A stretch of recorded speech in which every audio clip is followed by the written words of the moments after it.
不得了啦！依家首期2萬幾蚊就可以喺大亞灣呢度買到一套97平嘅3房2衛。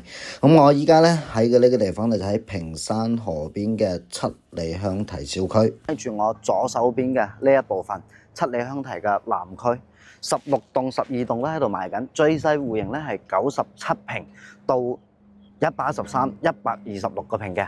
咁佢咧都有3種嘅交樓方案嘅。毛坯啦、硬裝啦，同埋拎包入住嘅3種交樓方案，從單價5800蚊起。至於97平嘅啦，總價位係57萬到64萬。如果你話裝修好咧，咁啊差唔多加咗1000蚊上去嘅，總價位要去到咗65萬到72萬嘅。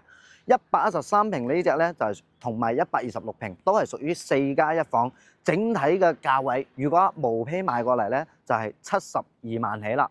咁裝修嘅咧就係81萬起，可以令你哋喺大亞灣呢邊買到一套5房嘅。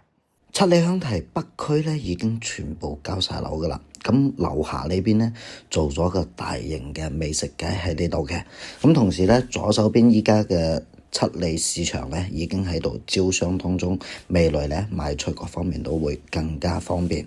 咁外面咧就可以直達龍海3路，同時咧我哋喺樓下呢邊啊，仲有一個大型嘅遊樂場喺呢度嘅。咁熟悉大亞灣嘅朋友咧就知道啦，沿住龍海3路可以直達深圳坪山嘅。嘅小區啱好喺我哋屏山河嘅邊上，屬於咧一河兩岸嘅小區，景觀環境都真係好唔錯嘅，又係低容積率嘅。咁我哋依家睇緊嘅呢個咧，已經全部封頂，即將交樓噶啦。咁如果你話驚爛尾啊，你哋都唔需要擔心，冇乜風險，可以直接購買。可能咧，依家樓市的確唔係好景氣啦，營銷中心裡面都冇乜人。咁我今日拍攝嘅咧係星期二，的確係冇乜人喺呢一度嘅。咁目前賣緊呢邊咧，佢係屬於2梯4戶嘅。咁我哋嚟到樣板房呢邊，咁我哋先睇睇佢嘅整體佈局。97平呢個戶型咧，做咗樣板間出嚟嘅。咁廚房呢邊開放式啦，但係咧佢都有門會喺呢一度。咁裡面嘅話空間仲係 OK 嘅。咁做咗3房2衛咧，佢整體係長條形出嚟嘅。呢邊咧係屬於南向。咁目前樣板間做咗喺2樓，所以對住我哋嘅小區花園，哇，陽台都好大。咁我哋房間裡面其實我啱先我睇咗下嘅，其實唔係話好中意嘅地方咧，就係嗱呢邊廁所啦、公衞，翻過嚟咧正對住我哋主臥室嘅門，我覺得可能要舉下嘅。咁一個一個嚟睇啦，呢邊咧有一隻次臥，相當於係老人房啦。咁呢個窗口咧，高樓層可以睇到外面屏山河嘅景觀咯，景觀都唔係話好差嘅，因為基本上外面都冇遮擋，房型咧亦都夠大。咁我哋左手邊咧係一隻兒童房同埋我哋嘅公衞。咁佢有一樣嘢比較好嘅咧，就係全屋都係落地嘅玻璃窗，光線啊同埋嗰個景觀咧係一啲都冇遮擋嘅喎。咁最後咧，我哋嘅主臥咧就喺呢邊啦。主臥咧佢慣例咧就係套間嚟嘅，會帶咗個廁所啦。咁呢啲咧基本上就係屬於交樓嘅標準嚟嘅。咁呢邊咧係屬於97平嘅交樓標準啦。喂，全部都係白牆交付，門口嘅鞋櫃都冇嘅。咁當然啦，佢呢邊如果交樓咧，佢有好幾種嘅，佢有毛坯交樓啦，同埋呢啲咁嘅簡裝交付標準。咁另外咧，如果可以加銀紙上去嘅話，佢都可以帶齊所有家私電器交樓俾你嘅，只不過係價位有啲唔一樣。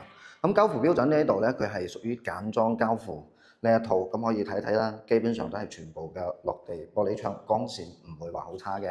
咁呢邊咧就寡咗少少嘅就係咧，因為呢一邊咧係屬於東邊戶，所以咧佢個景觀咧基本上係睇小區花園裡面嘅，所以景觀係有少寡噶啦。呢個咧係03戶型嘅，咁啊挨翻西面多少少。咁呢邊咧總共係做咗4+1房。咁呢個戶型嘅話，其實同埋113平嘅係基本上一模一樣，只不過咧套內面積會有少少唔一樣嘅地方。咁好似呢一種戶型咧，佢就適合一家大細。如果你話家庭人口比較多嘅咧，咁啊可以買呢隻戶型啦。通風效果特別好，因為南北兩面佢都有窗口嘅，咁外面咧就睇到屏山河景觀。咁基本上咧都冇遮擋噶啦，亦都唔會再有建築物起喺呢度。咁高樓層嘅咧，呢個陽台咧，佢可以睇翻小區花園裡面，而且咧基本上啊，除咗前面97平呢邊有隻兒童房遮擋咗少少，嗰個景觀唔會差。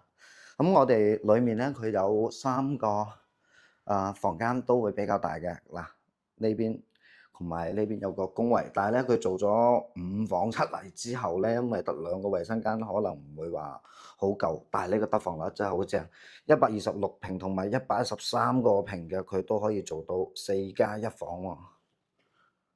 咁最後同大家講翻咧，呢個樓盤目前都仲係樓花嘅情況，咁當然啦，全部都已經封頂㗎啦。預計咧今年嘅年中就會全部交樓。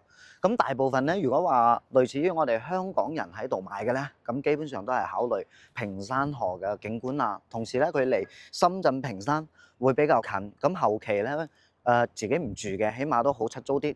咁翻過嚟龍崗城嗰邊咧，佢會有大型嘅商場沃爾瑪同埋個坪山地鐵10路線嘅田心站都會比較近。咁我哋最翻個右手邊沿住龍去3路咧，我哋可以入到比亞迪片區嘅。咁佢會有唔少嘅大型商場咧，都會集中喺比亞迪嗰邊。咁生活咧其實冇乜問題嘅。後期交樓嗰時，我哋底下嘅商場鋪頭都會開起身，咁都會有一啲生活超市。按照佢總價60萬起嘅話，首付係1.5成，亦即係話咧差唔多接近10萬蚊嘅。咁如果你話手頭上確實冇咁多錢咧，首期2萬幾蚊，你就可以喺大亞灣買到一套準現房97平嘅3房2衛，全屋都係落地玻璃窗，咁景觀光線都真係靚。有興趣嘅朋友咧，可以點翻個關注。